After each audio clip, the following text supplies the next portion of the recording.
Hello दोस्तों, आप सभी को हमारे YouTube channel MA easy classes में आप सभी का स्वागत है।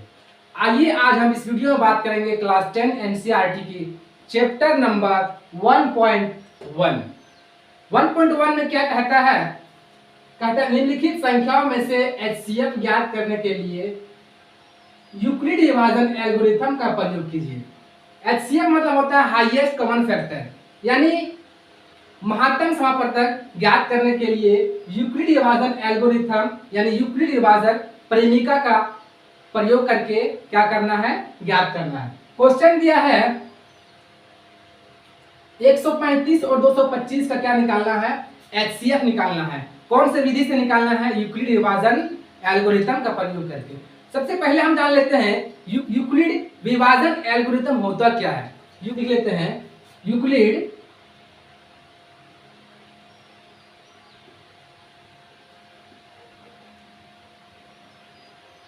विभाजन एल्गोरिथम।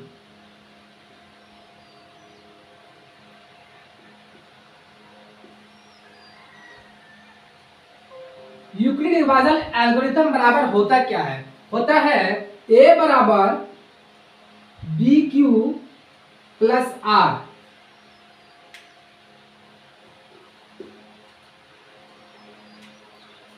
A बराबर BQ प्लस R। A बराबर BQ प्लस R। ये आप क्लास 5, 6, 7 में आप लोग पढ़े होंगे कि भाज्य बराबर होता है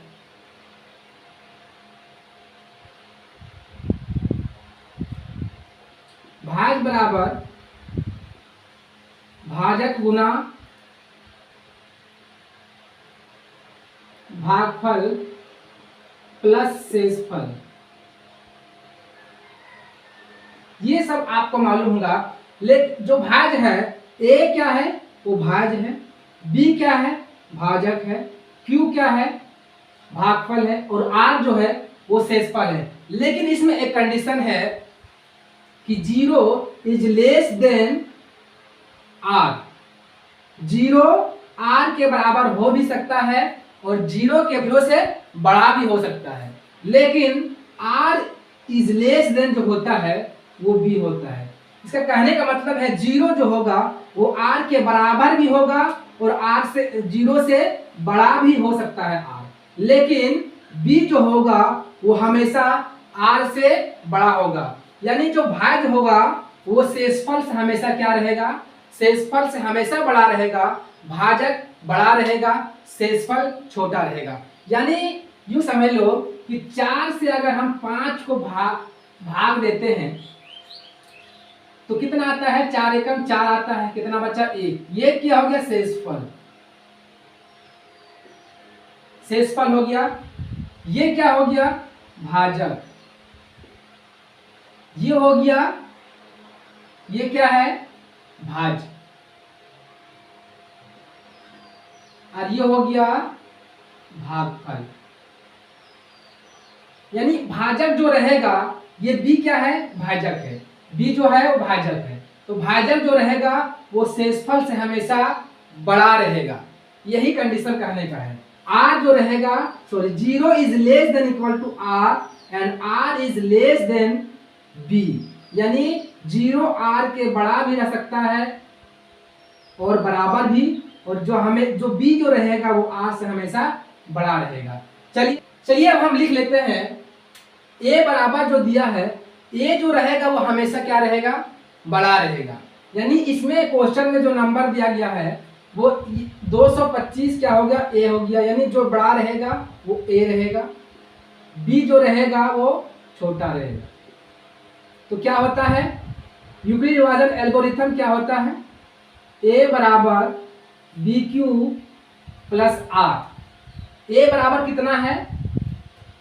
225 बराबर B बराबर कितना है? 135 गुना Q है प्लस R है। Q और R नहीं दिया है, इसको हम निकालेंगे कैसे? भाग विधि से भाग देके हम निकालेंगे Q और R को। चलिए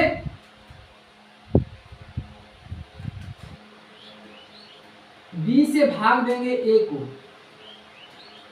कितना बार में, एक बार में 135, 0 12 में घटाएंगे 3, 9 2 1 में घटाएंगे तो कट गया, कितना बचा। अब देखिए 135 ये हो गया आपका बी, ये हो गया ए, ये हो गया क्यू और ये हो गया आर। चलिए बैठा लेते हैं। क्यू बराबर कितना है 225 बराबर 135 गुना क्यू बराबर कितना है 1 प्लस आर बराबर कितना है 90। कितना, अब क्या करेंगे, आप इसको मान लेंगे, ये हो जाएगा बाहर चला जाएगा 135, 135 ये हो गया। अब 90 जो बन गया, अब 90 जो बन गया वो हो गया आपका b, यानी b बराबर 90 ले लेते हैं इंटू q। अब q b ये हो गया q और r नहीं मालूम है। अब क्या करते हैं 90 को मान लेते हैं b और 135 को a, क्योंकि 135 और 225 दिया था। अब यहाँ क्या हो गया, ये अब ये हो गया b, ये हो गया a, इसको भूल जाइए। 90 135 यानी 90 और 135 का निकालेंगे तो 90 से 135 को निकालेंगे तो एक बार में कितना आएगा 90, 5 में 0 घटाएंगे 5 बचेगा, 13 में से 9 हटाएंगे तो कितना बचेगा 4। अब यहाँ देखिए ये क्या है Q है, ये हो गया R। Q के जगह कितना लिखेंगे 1 प्लस R के जगह कितना हो गया 45, तो 45 लिखें। अब क्या करेंगे, ये वाला नंबर, अब 135 को बाहर किए, अब कितना बाहर करेंगे 90 को बाहर करेंगे, और लास्ट में जो R आता है इसको बना, जब 90 यानी जब B को बाहर करते हैं, B को A बनाते हैं तो R को B बना देते हैं। ये खत्म हो गया, 90 को बना दिए B A, और 45 को कितना बना देंगे B बना देंगे 45। तो Q का मान हमको निकालना है, 45 में 90 को भाग देंगे, 45 में 90 को भाग देंगे कितना में कटेगा, 2 बार में 90, यानी कितना हो गया 0। यानी शेषफल जब तक 0 नहीं आएगा, जब तक R का मान 0 नहीं आएगा तब तक हमको बनाते रहना है। 0 आ गया, Q बराबर कितना है 2 है, प्लस R बराबर कितना आ गया 0, R बराबर 0 आ गया। चलिए R बराबर 0 आ गया। अब लिखना है चूंकि R बराबर 0, R बराबर क्या हो गया 0, R बराबर हो गया 0, इसलिए 135 और 225 का हाईएस्ट कॉमन फैक्टर HCF बराबर कितना होगा, HCF बराबर कितना होगा, लास्ट में जो आया है 45, यानी लास्ट में जो भाग देने के बाद जो HCF आता है वही क्या होता है HCF बना जाता है। आ गया समझ में। चलिए अब हम बात करते हैं क्वेश्चन नंबर सेकंड का। क्वेश्चन नंबर सेकंड क्या है, क्वेश्चन नंबर 2 क्या है, 196 और 38 220, इसका क्या निकालना है, यूक्लिड विभाजन प्रेमिका से HCF ज्ञात करना है। तो सबसे पहले लिखेंगे यूक्लिड विभाजन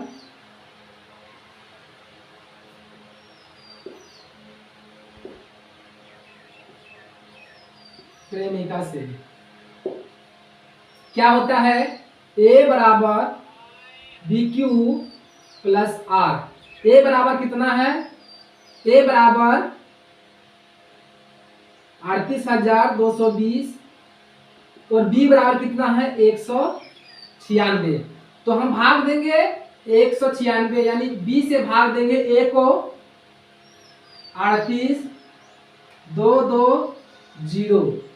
भाग देंगे इसी से, एक बी से ए को भाग देंगे, कितना बार में कटेगा?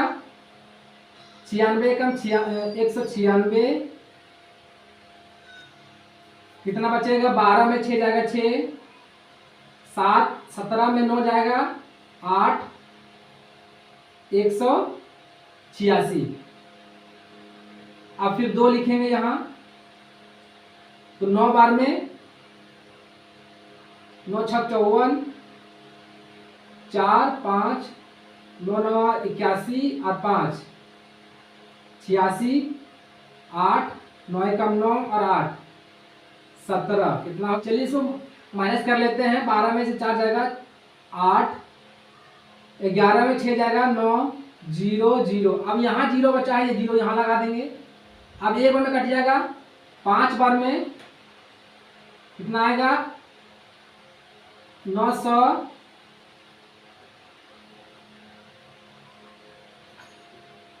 954,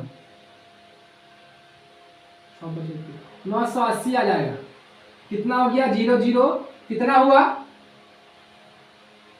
अब यूक्लिड विभाजन परिमेय का सूत्र लगा के हम निकालेंगे। ए बराबर कितना है? 38, 2 20 बराबर 196, बी बराबर ये हो गया, क्यू बराबर कितना आया?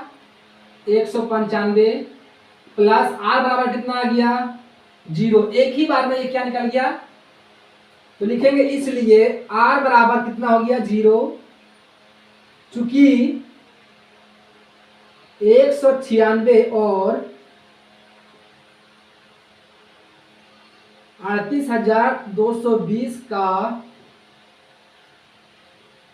HCF बराबर कितना हो गया? HCF बराबर 196। ये हो गया आपका उत्तर। आए समझ में? चलिए अब लेते हैं क्वेश्चन नंबर 3।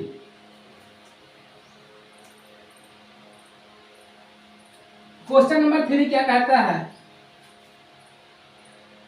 क्वेश्चन नंबर 3 है 867 और 255। 867 और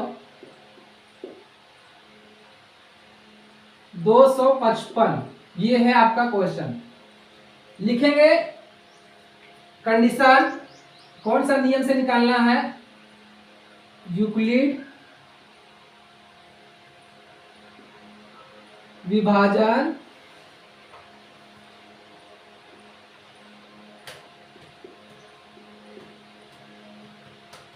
एल्गोरिदम से क्या होता है? ए बराबर बी क्यू प्लस आर। ए बराबर कितना है?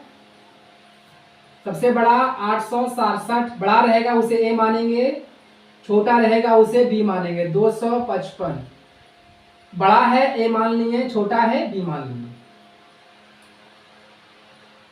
अब लिखेंगे, अब ए बराबर कितना है? ये फॉर्मूला लगाते हैं। ए बराबर 867 बराबर है बी बराबर 255 इंटू क्यू का मान नहीं दिया है, क्यू का छोड़ देंगे, आर का मान नहीं दिया है तो आर को छोड़ देंगे।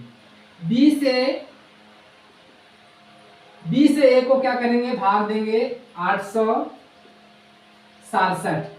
बी से ए को भाग देंगे और जो निकलेगा मेरा Q और R निकलेगा वो यहां लगाते जाएंगे। जब तक R का मान क्या होगा? जब तक R का मान 0 नहीं होगा तब तक क्या करते रहेंगे? हल करते रहेंगे। चलिए 3 बार में लेते हैं। 5 तिया 15 का 5 बचा 1, 5 तिया 15 और 1 16 का 6, 1 बचा, 3 दूनी 6 और 1 कितना हो गया? 7। घटा लेते हैं। 7 में से 5 गया 2, 6 में 6 गया 0, 8 में 7 गया 1, कितना बन गया? Q बराबर कितना निकला? 2 प्लस R बराबर कितना है? 102। अब क्या करेंगे? इसको A मान लेंगे और इसको B मान लेंगे। तो इसको क्या करेंगे, ए की जगह हम सामने लिखेंगे 255 बराबर, इसको ए मानेंगे, आर को 102 इंटू क्यू का मान हमको नहीं दिया है, तो फिर छोटा में से बड़ा को क्या करेंगे, भाग देंगे 255, इससे इसको भाग देंगे 102, यानी ये कितना हमें कटेगा, 2 बार में 204, कितना बचेगा 1 5 51 बचा, ये हो गया 0। क्यू बराबर कितना आया, क्यू बराबर 2, या 2 लिख लेते हैं, प्लस आर बराबर 51, तो 51 लिखेंगे। अब बस वही नियम, इसको ए मानेंगे, इसको बी मानेंगे, तो ए मानेंगे तो 102, इसको यहां ले लेंगे, बराबर देंगे, इसको बी मानेंगे तो इसको आगे ले जाएंगे, इंटू क्यू का मान आपको नहीं दिया है, तो क्या करेंगे, 51 में से 102 को क्या करेंगे, भाग देंगे, कितना बार में आएगा, 2 बार में 102, क्या आ जाएगा 0 0। क्यू का मान कितना आ गया, क्यू का मान 2 लिखेंगे, प्लस 0, आर का मान 0 आ गया, तो आर का मान जब 0 आ गया तो लिखेंगे, इसलिए सॉरी चूंकि आर बराबर 0 है, तो इसलिए 867 और 255 का HCF बराबर कितना, लास्ट वाला कितना अंक है, बी का मान 51, का ये हो गया 51 HCF। 3 हो गया। क्वेश्चन नंबर 2 लिखा गया है, दर्शाइए कि कोई भी धनात्मक विषम पूर्णांक 6q + 1, 6q + 3 और 6q + 5 के रूप का होता है जहां q कोई पूर्णांक है। तो सबसे पहले हम क्या करेंगे, मान लेंगे कि विषम पूर्णांक जो होता है उसको हम कुछ मान लेंगे, सबसे विषम पूर्णांक a मान लेंगे। उसके बाद देखिए को दिया है 6q + a, ये किसके रूप में है, bq + r के में है। b बराबर कितना दिया है 6, q का मान q है और r का मान कितना दिया है a, तो हम लिखेंगे b क्या है, भाज्य है, तो भाज्य बराबर कितना दिया है 6 दिया है। तो हम प्रयोग करेंगे, अब क्या प्रयोग करेंगे, यूक्लिड विभाजन प्रेमिका का प्रयोग करेंगे।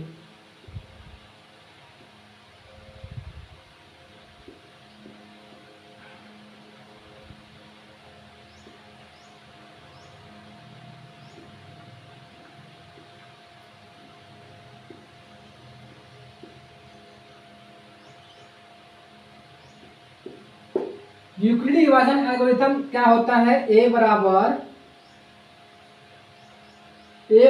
BQ + R, a बराबर BQ प्लस क्या दिया है और R, b बराबर जो दिया है, b बराबर कितना दिया है 6 और R का मान क्या दिया है 5, R का मान कितना दिया है 5 बन दिया है, 6q + 5 दिया है, 6q 1, r बराबर 1, r बराबर 3, r बराबर 5। तो r बराबर जब 5 दिया है तो r बराबर हम लिख सकते हैं 0 1 2 3 4 5 तक, यानी क्या बताए थे, r का मान जो होगा वो b से छोटा रहेगा, r का मान हमेशा b से छोटा रहेगा। तो यहाँ b बराबर कितना है 6 है और r का मान कितना निकला 5 है, तो r बराबर 5 है, यानी 6 से छोटा है। तो जवाब लेते हैं, जब r बराबर 0 1 2 3 4 और 5, r बराबर 0 1 2 3 4 5 लेते हैं, तो क्या करेंगे,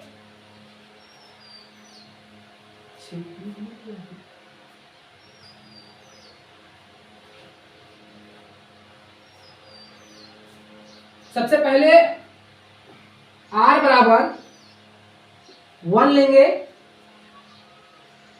r बराबर 1 लेंगे, तो क्या निकलेगा, B Q plus R. B बराबर कितना है, 6 है, क्यू का क्यू, आर बराबर 1 है, तो ये क्या निकल गया, 1 निकल गया, 6 क्यू प्लस 1। फिर दूसरा लेंगे आर बराबर 2, बस यही फॉर्मूला लगाएंगे, B Q plus R. B बराबर कितना है, 6 है, क्यू का क्यू ही रहेगा, प्लस आर बराबर कितना लिए, 2।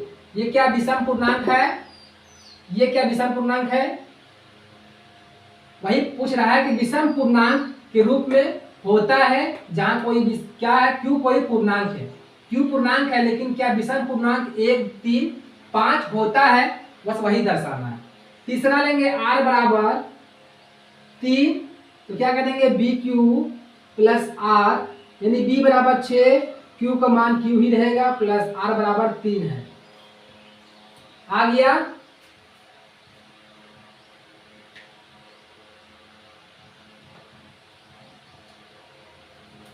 चलिए 2 और निकाल लेते हैं। फिर आर बराबर लेते हैं 4, आर बराबर 4 लेते हैं, तब क्या होता है,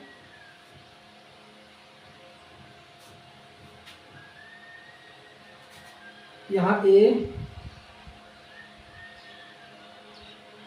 यहां भी ए बराबर इतना हो गया। फिर ए बराबर क्या होगा, बी क्यू प्लस आर। ए का कोई मान नहीं है, बी का कितना है 6, क्यू का मान नहीं है, आर बराबर कितना आ गया 4। फिर लेते हैं आर बराबर 5 लेंगे, तब क्या होगा, बस यूक्लिड विभाजन का प्रयोग करेंगे, बी क्यू प्लस आर। ए का मान कोई नहीं है, बी बराबर कितना है 6, क्यू बराबर कुछ नहीं है, प्लस आर बराबर कितना दिया है 5। तो क्या है, एक विभाजन है। विषम पूर्णांक किसे कहते हैं, सबसे पहले ये जान लीजिए, विषम पूर्णांक यानी क्या होता है, विषम पूर्णांक एक से कटे और खुद से कटे और किसी दूसरे से भी कभी नहीं कटेगा, उसे क्या कहते हैं, विषम पूर्णांक। आपको पहले लेक्चर बता दिए हैं, विषम पूर्णांक और सम पूर्णांक बता दिए हैं। विषम पूर्णांक यानी एक से कटेगा और खुद से कटेगा, उसके अलावा किसी से नहीं कटेगा, उसे विषम पूर्णांक कहते हैं। तो ये दो जो है 4, ये 4 क्या विषम पूर्णांक है, नहीं है। इसी के नीचे लिखेंगे, सबसे लास्ट में जगह नहीं था, अतः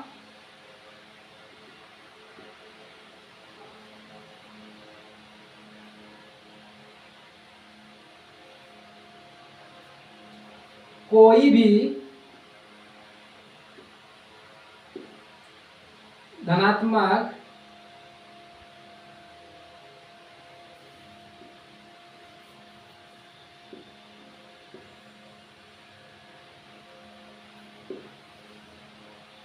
विषम पूर्णांक 6q प्लस 1, 6q प्लस 2,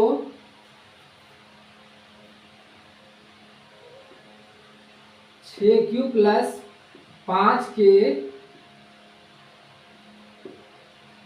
रूप का होता है, यही प्रूव करना था।